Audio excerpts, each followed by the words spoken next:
오늘은 두 번째 시간인데, 스토리의 복음 두 번째 시간인데, 마녀가 몰랐던 마법이라는 제목을 가지고 하나님 말씀 증거하겠습니다.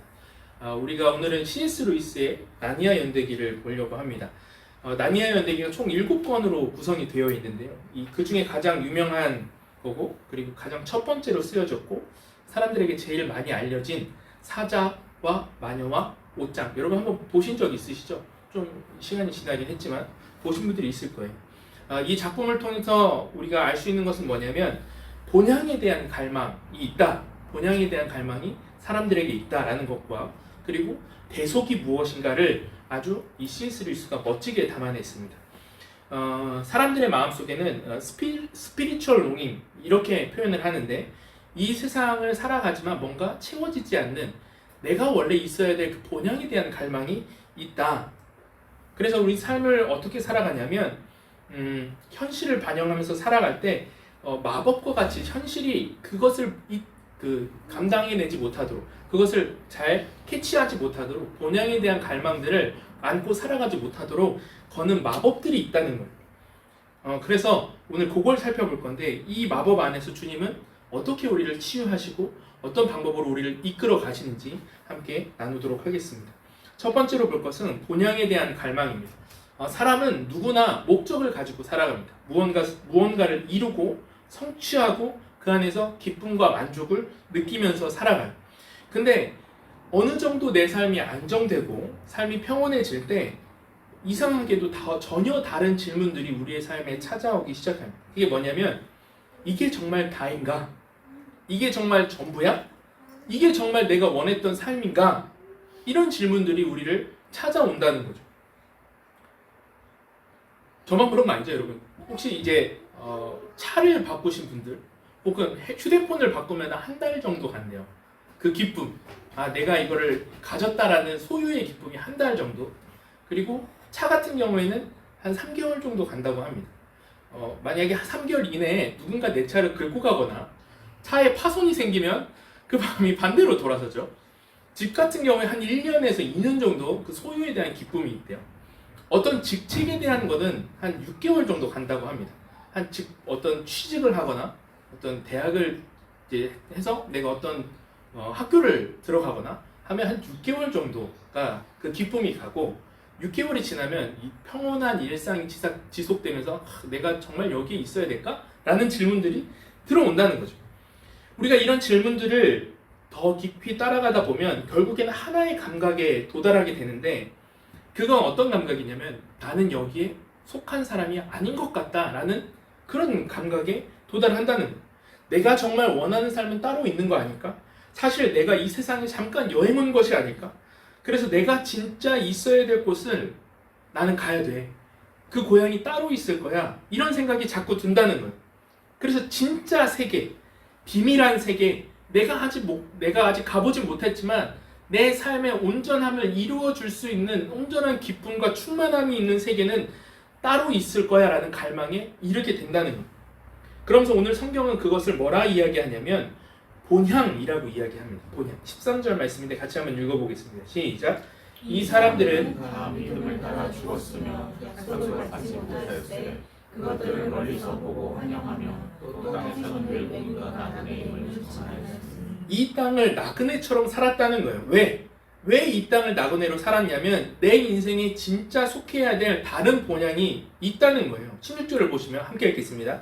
그들이 이제는 더 나은 본향을 사모하니 곧 하늘에 있는 것이라. 그러므로 하나님이 그들을 하나님이라 일컬음 받으심을 부끄러워하지 아니하시고 그들을 위하여 한 성을 예비하셨니.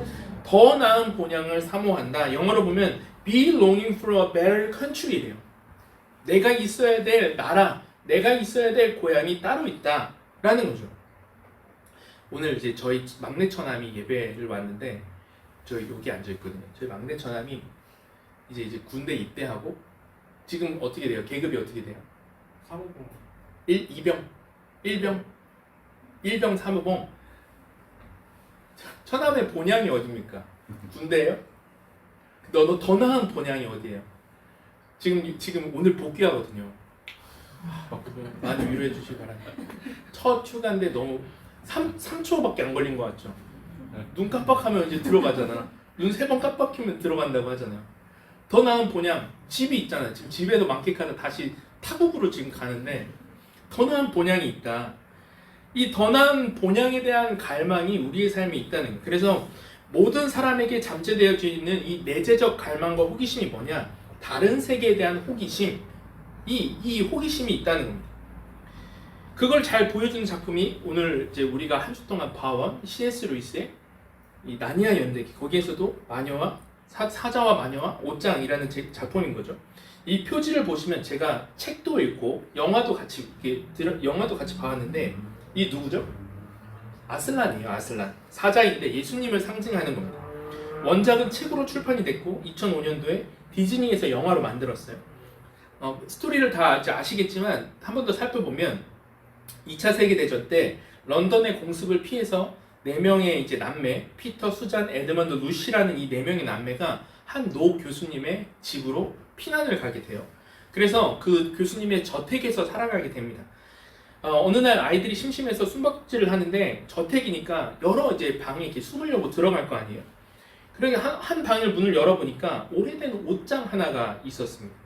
그래서 이 옷장의 커버를 벗기고 루시가 이 옷장 안으로 이 숨으려고 들어갔는데 들어가서 뒤로 이제 벽에 기대려고 하다 보니까 벽이 없고 계속 옷들 사이로 몸이 계속 들어가는 거예요.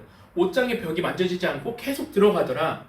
이렇게 돼 있습니다. 제가 원문에 갖고 왔거든요. 같이 한번 읽어보겠습니다. 시작. 안을 살펴보니 코트 몇 벌이 걸려있었다. 대부분 긴 옷이 코트였다. 모피의 감촉과 냄새라면 사족을 못 쓰는 루시는 곧장 옷장 안으로 들어가 코트 사이에다가 어려운 안쪽으로 좀 더 들어가 보니 코트 쭉 걸린 첫째 줄 뒤에 두 번째 줄이 있었다. 한 걸음 두 걸음 내디디며 손가락 끝이 뜻밖에도 나무 벽은 손에 닿지 않았다.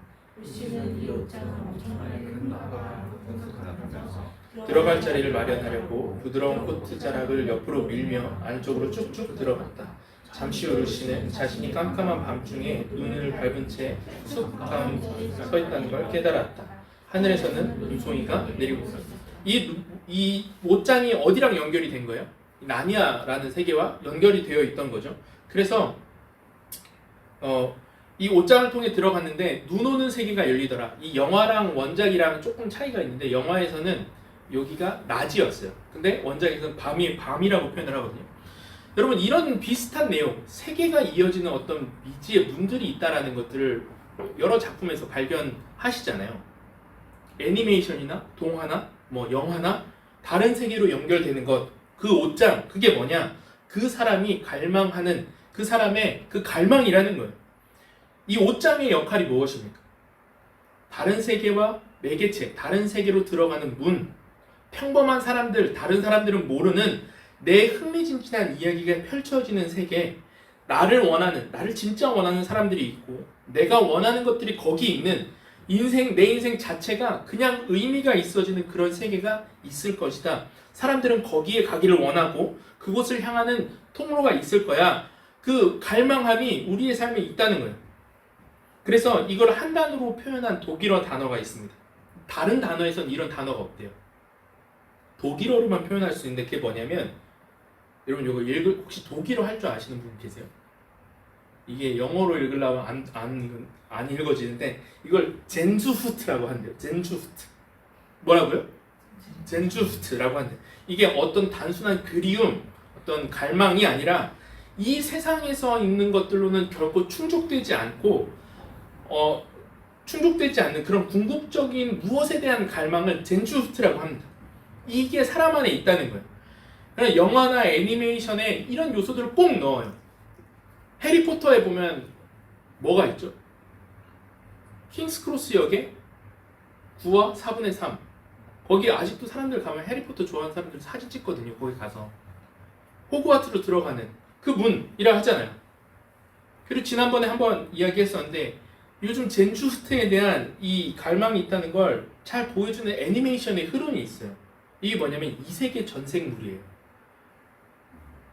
이게 뭐냐면 현실의 세계에선 소외당하고 따돌림당하고 아무 능력이 없어서 막 당하기만 하는 사람이 원래 세계에서 죽고 다른 세계에서 태어나는데 여기는 마법이 가능하고 어떤 능력이 생기고 신과 만나서 막 신이 너에게는 뭐 농사의 능력을 줄게. 그래서 나무를 베는데 이렇게 하면 이만한 나무가 확 잘리고 뭘 심기만 하면 막 자라나고 이런 일들을 이런 것들을 넣는다는 거예요. 새로운 세계에서 엄청난 능력을 부여받아서 막 문제가 해결되는 흐름들이 애니메이션에도 나타나 있다는 거예요. 왜 이런 이야기들, 이런 서사들이 반복해서 사람들의 마음을 끄는가? 이것은 성경은 이것을 단순한 상상력의 문제라고 말하지 않고 뭐라 하냐면 모든 인간 안에는 본향에 대한 기억이 있다는 거예요. 인간은 늘 지금 여기에 살아가는 삶으로 설명되지 않는 갈망을 가지고 있다는 거예요. 무언가를 이루고 무언가를 성취해도 그 갈망이 끝나지 않고 원하는 것을 가져가도 갈망이 채워지지 않아요. 왜냐하면 인간은 원래 이 땅의 것으로 완성될 수 없도록 이 땅만으로는 완성되지 못하도록 지어진 존재라는 것. 그래서 하나님이 사람을 부르실 때 공통적인 신호가 하나 있는데 그게 뭐냐면 역설적이게도 불만족입니다. 불만족이 우리의 삶에 좋은 신호가 된다는 거예요. 첫 번째 적용인데 뭐라고요? 뭐가 있다고요? 불만족이 있다는 거예요. 교회에서 보통 불만족이라고 하면 나쁜 거, 안 좋은 거 이렇게 이야기를 해요. 마치 만족하지 못하는 사람은 믿음이 부족한 것처럼 이야기를 하고 불만족하는 사람은 감사하지 못하는 사람이라고 여겨버리게 만들어요. 하나님을 신뢰하지 못하는 게 불만족이야 라고 가르치잖아요. 그래서 만족해야 돼, 감사해야 돼, 더 바라면 안 돼, 막 스스로를 다독이게끔 만들어요. 그런데 성경을 자세히 읽어보면 성경과 루이스는 오히려 반대로 이야기를 합니다. 채워지지 않는 마음은 오히려 인간이 이 땅의 것만으로 완성될 존재가 아니다라는 증거라는 거예요. 여러분 생각해 보세요. 우리가 원하는 대로 살아보려고 합니다. 인생을 내가 원하는 대로 살아요. 그리고 심지어 내가 원하는 삶에 뭔가를 이루려고 막 열심히 노력을 해요. 근데 내가 기대했던 온전한 만족이 거기에서 안 오는 거예요. 한번 물어볼게. 한결아, 전역하면 행복할까? 그치, 행복할 것 같지? 전역하신 분들 어떠십니까? 행복하십니까? 군대를 내가 다시는 안 가겠지만 그 행복함이 얼마나 가요? 한주야, 결혼하면 행복할 것 같지? 심심한 위로를 전한다. 내가 바랬던 그 온전한 기대와 행복이 안 잡힌다니까요. 내가 원하는 여행지를 갔어요. 그 호텔방에서 잤어요. 그리고 내가 원하는 차를 샀어요. 집을 샀어요. 내가 원하는 대로 했어요. 드디어 그 친구랑 사귀게 됐어요. 그 친구가 결혼도 했어요. 자녀를 낳았습니다. 학교에 합격했어요. 취직이 됐습니다. 원하는 대로 했는데 원하는 것을 잡았다고 생각하는 순간 그 원하는 그 순간에 확 없어진다는 거예요. 그게. 이거면 되겠다. 이거면 충분하겠다. 이거면 행복하겠다. 이거면 만족하겠다. 그렇게 생각했고 실제로 잡았어요. 그런데 잡는 순간 그 만족이 손가락 사이로 확 빠져나가요. 허무해요. 이게 젠주스트라. 진짜 세계가 있는데 여기서는 그게 다 안 잡히는구나. 이 젠주스트를 루이스가 이렇게 설명을 합니다. 같이 읽어볼게요. 시작. 그 갈망을 처음 느낀 순간에는 잡을 수 있을 것 같았는데 결국은 현실 속에서 사라져버리고 마는 무언가가 있습니다. 여러분은 제가 지금 무슨 말을 하는지 알 것입니다. 아내가 훌륭할 수도 있고 여행 가서 묵은 호텔이 아름답고 경치가 빼어날 수도 있으며 화학 연구가 흥미로울 수도 있습니다. 그런데 무언가 아쉬운 것이 있습니다. 세상에는 결코 그 약속을 지키지는 못합니다. 처음 사랑에 빠졌거나 처음 미국을 그려볼 때 또는 처음 흥미로운 과목을 배울 때 속에서 솟구치는 갈망은 결혼이나 여행이나 배움으로 채워질 수 없는 갈망입니다. 흔히 말하듯 그 결혼이나 휴가, 배움이 성공적이지 못할 때에만 그런 것이 아닙니다. 그 결혼이나 여행이나 내 삶의 불만족은 이 땅의 것으로는 채워질 수 없다. 그 불만족이 있다는 거예요. 여러분 오늘 불만족이 좋은 신호라 그랬죠?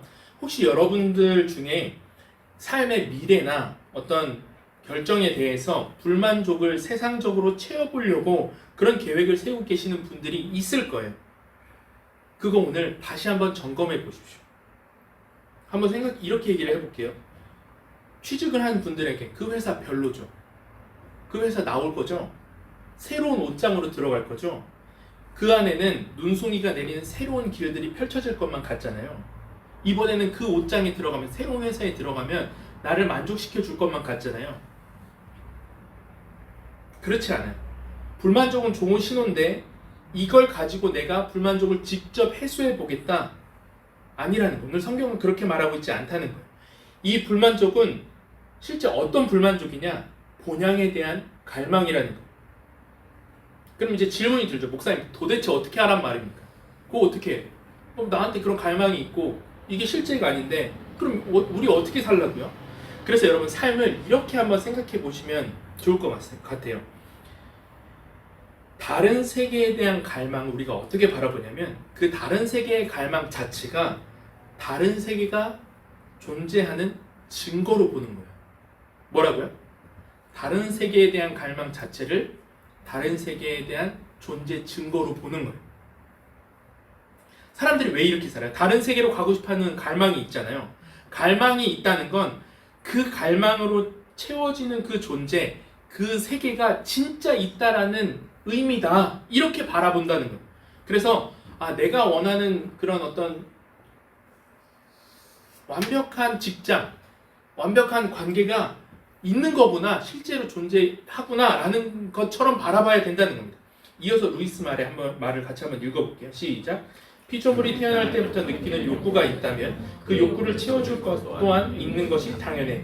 아이는 배고픔을 느끼지. 그러니까 음식이라는 것이 있잖아. 새끼오리는 헤엄치고 싶어하지. 그러니까 물이라는 것이 있는 거고. 또 사람은 성욕을 느껴. 그러니까 성관계라는 것이 있잖아. 그런데 만약 이 세상에서 경험하는 것들로 채워지지 않는 욕구가 내 안에 있다면 그건 내가 이 세상이 아닌 다른 세상에 맞게 만들어졌기 때문이라는 것이 가장 그럴듯한 얘기일 거야. 지상의 쾌락으로 그 욕구를 채울 수 없다고 해서 우주 전체를 가짜로 볼 수는 없어. 아마 지상의 쾌락은 처음부터 이 욕구를 채우기 위해 생긴 것이 아니라 다만 이 욕구를 일깨워주고 진짜 쾌락이 어떤 건지 암시해 주려고 오늘 이 땅에서 우리가 이 욕구를 느끼고 있고 이거를 채워야 된다라고 느끼는데 그게 그렇게 채워지는가? 아니라는 거예요. 이 욕구는 뭐라냐면 에피타이저라는 거예요. 주님이 이거를 맛보게 하실 때 그리고 그 안에서 여전히 불만족이 느껴질 때 여러분 좋은 신호로 보십시오. 주님께서 나의 삶을 이 땅에 딛고 살아가는 것에 만족하지 않도록 끝까지 천국을 바라볼 수 있도록 우리를 본향으로 나아가게끔 하시기 위해서 우리의 삶에 이것을 주셨다는 거예요. 그래서 내가 이 재미없어 보이는 예배에 다시 나오게 하신 건 감사합니다. 내가 예능 볼 수 있는 거 참고 그 예능 볼 수 있는 시간 여러분 많잖아요. 사실 주말에 내가 할 수 있는 거 너무 많은데 하나님 결국 나를 이 자리에 인도하시고 그걸 가지고 우리의 삶을 본향으로 이끌어 가시는 주님 감사합니다. 이 영원한 갈망으로 우리를 하나님께서 인도해 가신다는 거예요. 두 번째 살펴볼 것은 뭐냐면 대속의 마법인데 오늘 루이스는 나니아 세계의 마법을 통해서 아주 중요한 복음의 그림자들을 보여주고 있습니다. 아슬란이 다스리는 이 나니아 세계에서의 오래된 규칙이 있었는데 그게 뭐냐면 배신자는 마녀의 것이 된다. 반역자의 피는 마녀의 것이다. 이런 규칙이 있었어요. 이게 나니아의 규칙이었는데 사진을 보시면 이 네 남매 중 에드먼드라는 애가 마녀에게 넘어갑니다. 이 사람이 마녀예요. 마녀같이 생겼죠. 아닌가? 예, 마녀가 이제 과자를 주면서 계속 유혹하는 거예요. 더 줄게. 내가 너를 왕자로 만들어줄게. 너의 남매들을 데리고 와. 그래서 에드먼드가 결국 유혹에 넘어가요. 자기 남매들 사이에서 내가 특별한 사람이 되고 싶어서 남매들을 이 마녀에게 데리고 갑니다. 넘기려고 해요. 배신자가 된 거죠. 근데 나중에 이게 그렇게 잘 진행이 되지 않고 나중에 이게 발각이 되니까 마녀와 아슬란이 이제 대치를 하는 상황에서 마녀가 뭐라 얘기했냐면 이 에드먼드 배신자다. 남매들을 팔아먹으려고 했다. 여기 사람들이 에드먼드를 살려주십시오 막 얘기를 하는데 이 사진에 보면 얘가 에드먼드거든요. 그래서 마녀와 아슬란이 대치를 해서 싸우기 시작하는 거예요. 마녀는 에드먼드를 죽여야 된다. 왜? 남매를 팔아먹으려고 했던 배신자 아니냐. 그러면서 이 마녀가 이 나니아 세계의 규칙들을 상기시킵니다. 배신자는 여왕의 손에 떨어져야 된다. 배신자의 피는 내 거야. 그게 규칙이었다는 거예요. 마녀의 말을 같이 한번 읽어보겠습니다. 시작. 마녀가 물었다. 심오한 마법을 잊었나? 내가 그것을 잊었다고 치고 심오한 마법을 한번. 그러자 마녀는 갑자기 째지는 목소리로 말했다. 말해보라고. 바로 여기 돌탁자 위에 쓰여 있는 걸 말해보라고. 비밀 언덕의 부싯돌에 창으로 또렷이 새겨진 내용을 말해보라고. 적어도 당신은 황제께서 태초에 나니아에 내리신 마법쯤은 알고 있겠지. 모든 방역자는 나의 합법적인 포로로서 나한테 속하며 죽일 권리도 내게 있다는 사실을 말이야. 그러니 저 인간은 내 것이요 그의 목숨은 내가 몰수하겠어. 그의 피 역시 내 소유지. 보라는 거예요. 이 세계의 규칙이 뭐냐? 반역하면 마녀의 밥이 된다.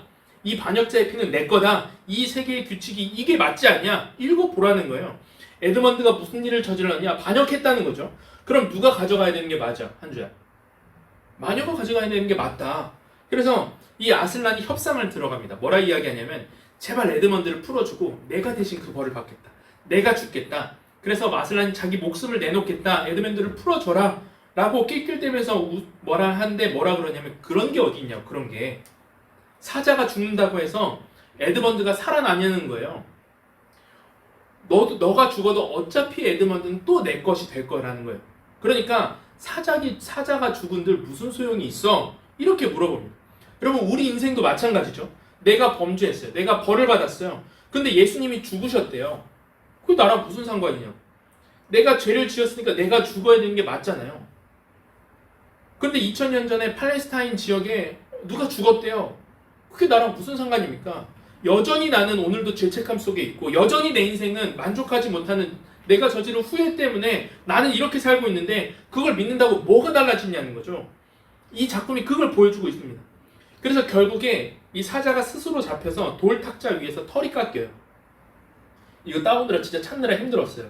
화질이 별로 좋지 않지만 그래서 왼쪽에 있는 이제 아슬란이 털이 깎여서 이렇게 돼요. 그러니까 이 주변에 있는 이 마녀의 수하들과 마녀가 막 놀리는 거죠. 이게 십자가를 상징하는 건데 같이 한번 읽어보겠습니다. 시작. 잔인한 야수 하나가 커다란 가위를 들고 마녀의 추종자들로부터 비열한 웃음소리가 까르르 터져나왔다. 싹둑싹둑싹둑 갈질하는 소리가 들리며 곱슬곱슬한 황금빛 털이 바닥으로 떨어지기 시작했다. 잔인한 야수가 뒤로 물러서자 숨어서 지켜보던 그제야 갈기가 없어져 전과 아주 딴판으로 왜소해 보이는 아슬란을 볼 수 있었다. 한 놈이 소리쳤다. 원 세상에 고작 덩치 큰 고양이였잖아. 우리가 여태 무서워한 게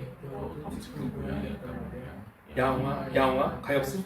그러면서 우리가 가지고 있던 질문을 마녀가 직접 던집니다. 이어서 같이 읽어보겠습니다. 시작. 얼간이 같은 놈, 내가 이런다고 그 배신자 놈을 구할 수 있을? 이제 나는 계약대로 그놈 대신 널 죽일 것이고 그래야 심오한 마법은 그대로 지켜질 것이다. 하지만 내가 죽으면 내가 그놈을 그 다음에는 누가 내 소나기에서 그놈을 구해내겠느냐? 넌 내게 나니아를 영원히 넘겼다는 사실을 알아야 돼. 너는 내 목숨은 물론 그놈의 목숨도 구하지 못하게 될 거야. 그런 줄이나 알고 절망하면서 죽어라. 네가 죽는다고 무슨 소용이 있느냐? 어차피 에드먼드는 내 거 될 거야. 그렇게 하고 이 사자 아슬란이 돌탁자에서 죽어요. 그러고 시간이 지나서 아이들이 돌탁자로 가보니까 놀라운 장면이 펼쳐집니다. 돌탁자가 다 쪼개져 있고 그리고 아슬란이 사라져 있어요. 무슨 뜻인지 알겠죠? 이게 성막 휘장이 갈라진 것을 상징을 하는 거예요. 아이들이 그걸 보고 아슬란이 없어진 걸 보고 슬퍼하고 있는데 갑자기 뒤에서 목소리가 들립니다. 왜 울고 있니? 돌아보니까 아슬란이 서 있는 거예요. 아이들이 아슬란 어떻게 살았어요? 어떻게 살아난 거예요? 물으니까 아슬란이 마녀가 걸었던 마법에 대해서 설명을 해주는데 마녀는 죄 지으면 죽는다는 거, 배신자의 손에 떨어진다는 거, 그 마법 한 가지만 알고 있었어. 그런데 태초에 더 심오한 마법이 있었다는 걸 그녀는 몰랐어. 그게 뭐냐면 이 구원의 복음인데 이어서 같이 한번 읽어보겠습니다. 시작. 돌탁자가 쩍 갈라져 두 동강이 나 있었던 것이다. 마녀는 심오한 마법을 알긴 하지만 그보다 더 심오한 마법이 있다는 것은 모르고 있지. 마녀는 태초 이후에 대해서만 알고 있을 뿐이야. 하지만 마녀가 태초 이전에 고요와 어둠이 존재하던 때를 조금이라도 더 내다볼 수 있었다면 다른 마법이 있었다는 것도 알 게다. 결백한 반역자의 죄를 대신하여 스스로 목숨을 바치면 돌탁자는 깨지고 죽음 그 자체가 다시 원상태로 것이지. 아닙니다. 이게 사자와 마녀와 옷장의 하이라이트인데 더 심오한 마법이 있다. 그게 뭐예요? 결백한 자가 반역자의 죄를 대신해서 스스로 목숨을 바치면 돌탁자가 깨지고 죽음 그 자체가 다시 원상태로 돌아가는 거. 율법을 이기는 복음의 능력을 설명하고 있는 겁니다. 그래서 돌탁자가 다 깨져버려요. 다 없어져버려요. 다 찢어진 거예요. 여러분, 첫 번째 마법이 뭡니까? 죄를 지으면 죽는다는 거예요. 배신하면 죽는다는 거예요. 근데 더 심오한 마법이 뭐예요? 그 죄를 위하여 죄 없는 자가 죽으면 그 죽음이 원상복구된다. 그 죽음이 없는 걸로 된다. 그래서 태초에 다른 약속이 있었다. 그것을 성경은 어떻게 표현하냐면 이렇게 표현을 합니다. 같이 읽어보겠습니다. 시작. 찬송하리로다 하나님 곧 우리 주 예수 그리스도의 아버지께서 그리스도 안에서 하늘에 속한 모든 신령한 복을 우리에게 주시는데 곧 창세 전에 그리스도 안에서 우리를 택하사 사랑 안에서 그 앞에 거룩하고 흠이 없게 하시려고 그 기쁘신 뜻대로 우리를 예정하사 예수 그리스도로 말미암아 자기의 아들들이 되게 하셨대요.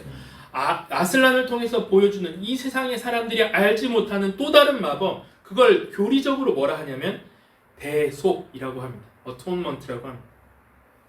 마태복음 20장 28절입니다. 같이 읽어보겠습니다. 시작. 인자가 온 것은 섬김을 받으려 함이 아니라 도리어 섬기려 하고 자기 목숨을 많은 사람의 대속물로 주려 함이라.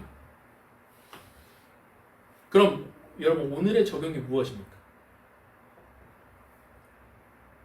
이 두 번째 마법을 받은 우리에게 적용이 무엇이냐? 그 마법은 오늘도 유효하다는 것. 세상은 우리에게 어떻게 이야기하냐면 너의 삶을 첫 번째 방식으로 봐야 돼. 너의 과거나 너의 미래나 오늘을 해석할 때 첫 번째 스펙, 첫 번째 마법으로 해석해야 된다는 걸 우리한테 자꾸 이야기를 해요. 그 마법이 뭐예요? 네가 잘못 선택하면 인생의 저주가 임한다. 배신하면 배신자의 피는 마녀의 것이 된다. 내 인생을 잘못 살아왔기 때문에 그거에 대한 합당한 대가는 네가 받는 거야. 우리 가족이 이렇게 살아왔기 때문에 내가 이런 짓을 저질렀기 때문에 이런 결과가 펼쳐지는 거야. 첫 번째 인생, 첫 번째 마법으로 인생을 해석하게 만들어요. 그런데 죽음 앞에서 아슬란이 뭐라 이야기냐? 아니야! 사람들이 모르는 너의 인생에 이미 적용되어 있는 심오한 마법이 있어.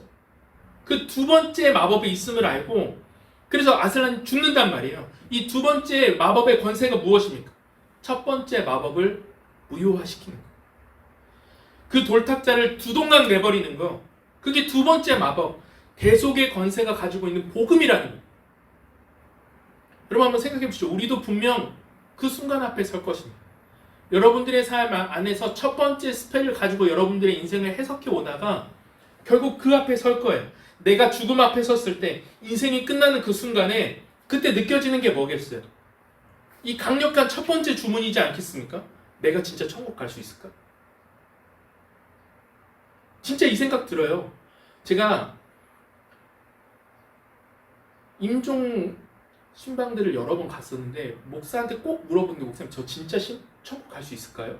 이거 꼭 물어봐요. 여러 번 물어봐요. 그 숨이 멎어가는 상황에서도. 평생 예수 믿고 살았어요. 그런데 그 죽음 앞에 서잖아요. 하나님 앞에 설 자신이 없는 거예요. 좀 그렇지만 제가 여러분들에게 선생님 정말 천국 갈 수 있습니까? 우리의 이 질문 앞에서 늘 첫 번째 스펠이 떠올라요. 막상 그분을 만난다고 생각해 보십시오. 이 믿음 가지고 되겠냐? 진짜로 내가 했던 그 일들이 막 떠오르는 거예요. 그 마지막까지도 첫 번째 마법이 내 인생을 좌지우지할 것 같다니까요. 그런데 더 심오한 마법이 무엇입니까? 나를 위해서 죽으신 예수 그리스도. 그분이 이 모든 마법을 무효화시킬 수 있는 분이시다. 여러분 이거 확신하십니까? 마지막 날 내 앞에 놓여진 그 돌탁자가 두동강 나고 내 인생이 예수 그리스도의 권세로 인해서 주님 품에 안기게 될 거예요. 여러분 그거 확신하시냐고요? 그러면 그걸 확신하면 오늘부터 우리 내 인생을 해석해야 되는 방법이 뭐냐? 오늘의 해석도 여전히 그 두 번째 심오한 마법은 유효하다는 거예요. 그렇게 바라봐야 된다는 거예요. 그래서 그 마법을 믿음으로 붙들고 끝까지 가야 될 게 뭐냐? 여러분들의 인생의 가정에 지금 어쩔 수 없이 이 마법에 걸려가지고 고생하고 있다라고 생각되는 부분들이 있잖아요. 그게 우리의 삶에 질병으로 오기도 하고 가난으로 오기도 하고 부채로 오기도 하고 학벌이 안 좋아서 외모가 별로라서 성격이 이상해서 자녀가 방황해서 여러분들의 인생에 여러 가지 고난들과 방황들이 있잖아요. 그 첫 번째 해석이 무엇입니까? 네가 그렇게 했으니까 그렇게 당하는 거지. 네가 그렇게 살았으니까 그런 거지. 그러나 더 심오한 마법은 어떻게 이야기를 해요?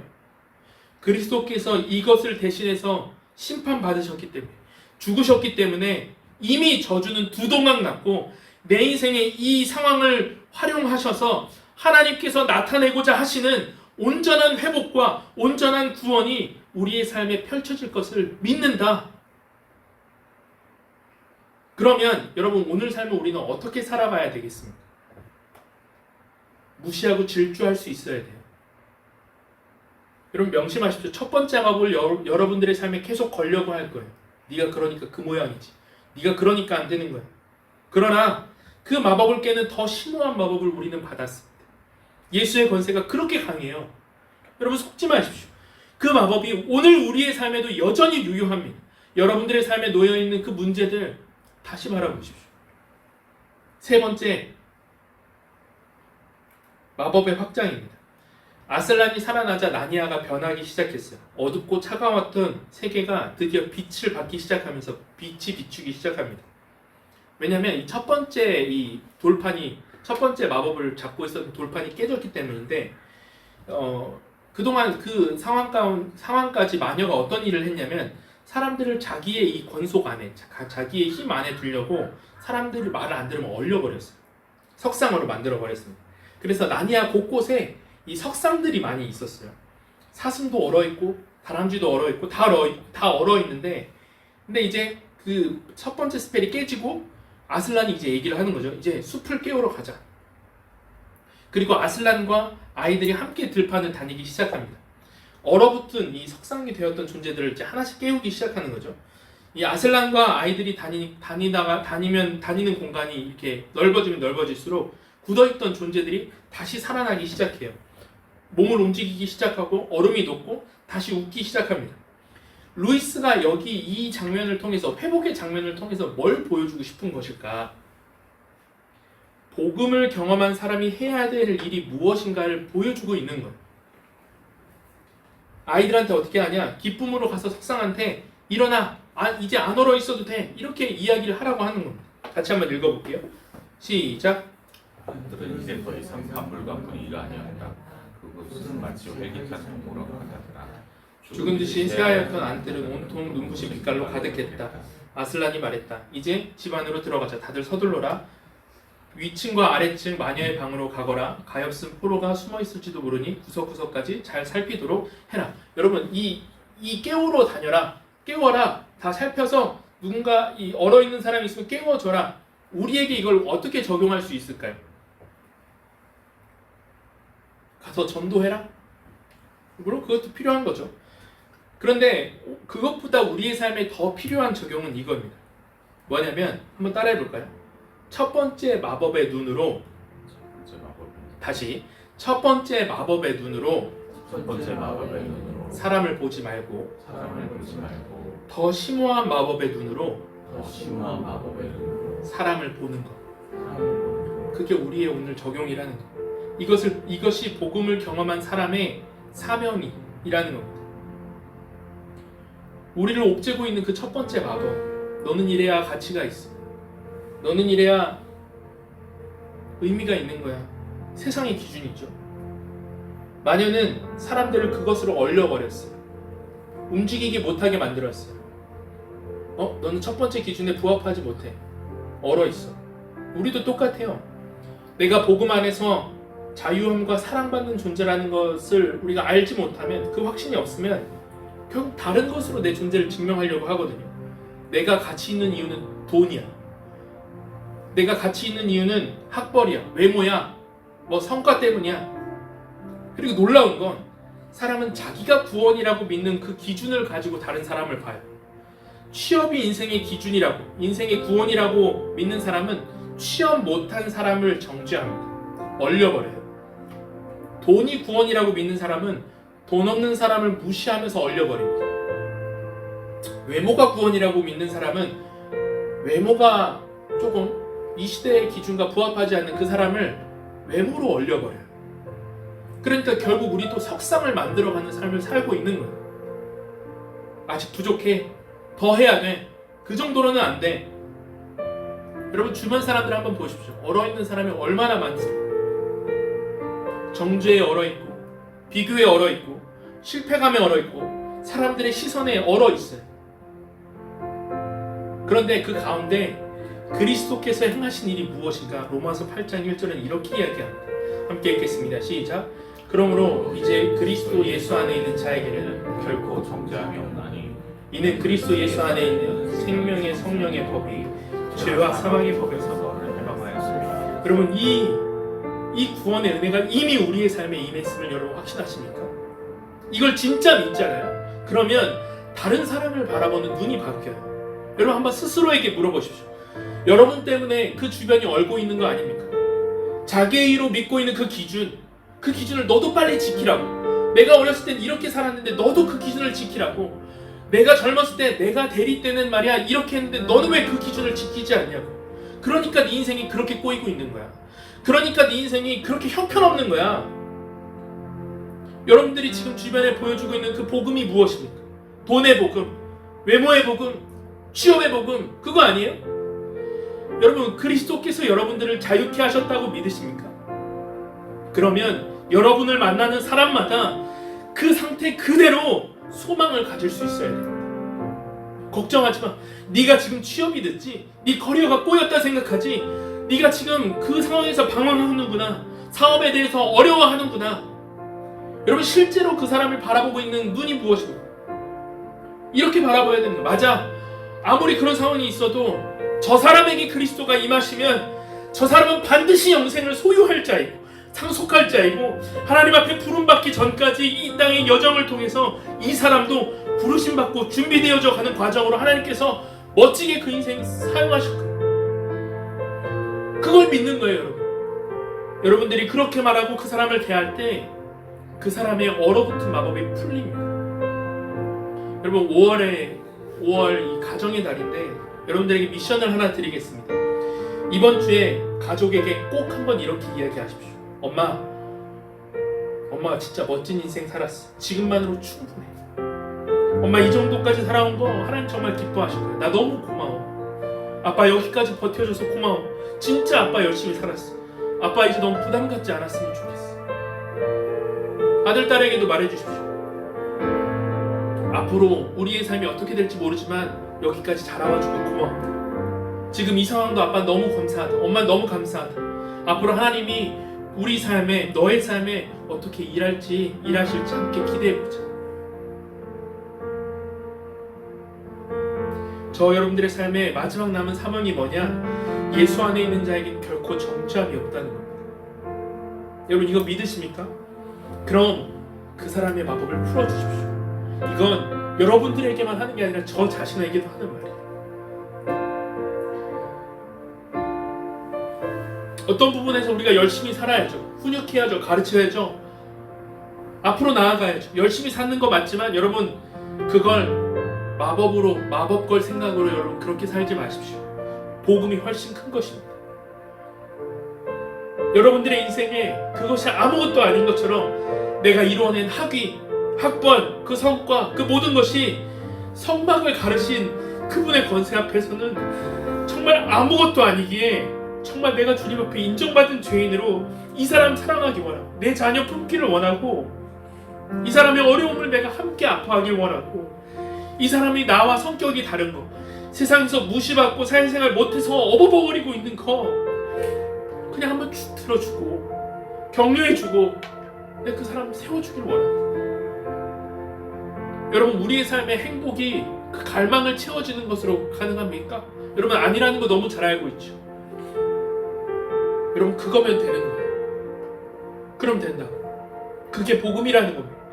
그리스도 앞에서 내가 어떻게 용납받았는지를 우리 기억하고 그 위대한 주님이 이 속망을 둘로 찢으신 권세 앞에서 우리의 의의를 내려놓고 첫 번째 마법보다 더 심오한 그 두 번째 마법이 오늘 내 삶의 흐름을 확신함으로 나도 첫 번째 마법을 가지고 살아가는 사람이 아니라 두 번째 마법으로 그 사람을 대하고 그 사람을 이해하고 그 사람을 품어줌으로 우리의 삶에 이 얼어붙은 삶으로 우리의 삶이 꾸며지는 것이 아니라 따뜻한 온기로 우리의 가정과 우리의 사업체와 우리의 만나는 사람들 사이에 그 주님이 주신 온기를 품어내고 뿜어내는 저 여러분 되기를 주님의 이름으로 축원합니다.